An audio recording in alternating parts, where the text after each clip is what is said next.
My name is Carrie Lycett, and I'm a student at the University of Montana. My life before Christ, I wouldn't call myself an atheist, but I was always skeptical at a young age. And growing up, my parents got divorced when I was 10, and my father left, and my mom, my sister, and I were completely broke, could not afford to live in California anymore. And then my grandfather passed away, and we moved to Great Falls, Montana. And my mom met my stepfather, and my stepfather was a Christian man. Didn't go to church when I was 13 and around that age. Around sophomore year, developed anxiety and depression pretty harshly, and began this whole medical trial of here, take this, here, take this, here, take this, and I was filling my life with medication instead of something bigger and something greater.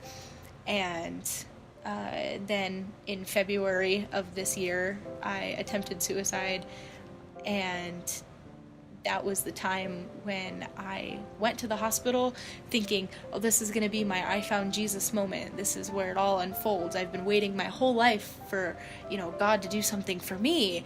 I just felt completely alone. And then I came to Missoula, and I got involved with InterVarsity on campus. My first Bible study, this was the day that I kind of devoted myself to God. And we read out of the book of Psalm, and chapter 1 talked about planting your tree near the waters of Christ and letting Christ run through you and strengthen you. And I kind of came to a realization that I had been waiting my whole life for this, oh, I found Jesus moment. Jesus has, descended from the heavens and shown himself to me in some miraculous way. But I realized that I alone have to plant my tree near his waters and let his waters run through me. My tree for so long had been planted 5 feet away from the waters, and so that was the day that I kind of devoted myself to be a Christian. And then that following Sunday, Micah had talked about the veil over the eyes of non-believers, and how we don't really see the glory of God until that veil is removed. And I came to the realization, I've had this veil over my eyes for so long. My tree has been planted 5 feet from the stream.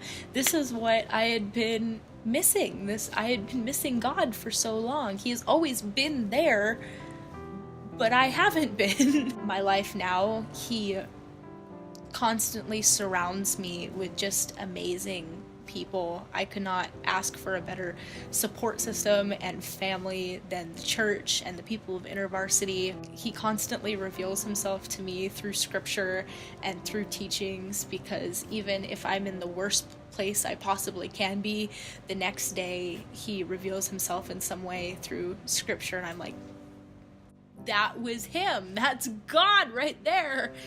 That's it, right? Telling you exactly what you need to hear in that moment. Growing up so lonely and going through such a lonely first, couple weeks of college, and being so alone in high school, he's finally surrounded me with people that love me. And InterVarsity's big "you are loved" statement, that's the gift he has given me, is that I am loved by him. That's just all I could ever ask for.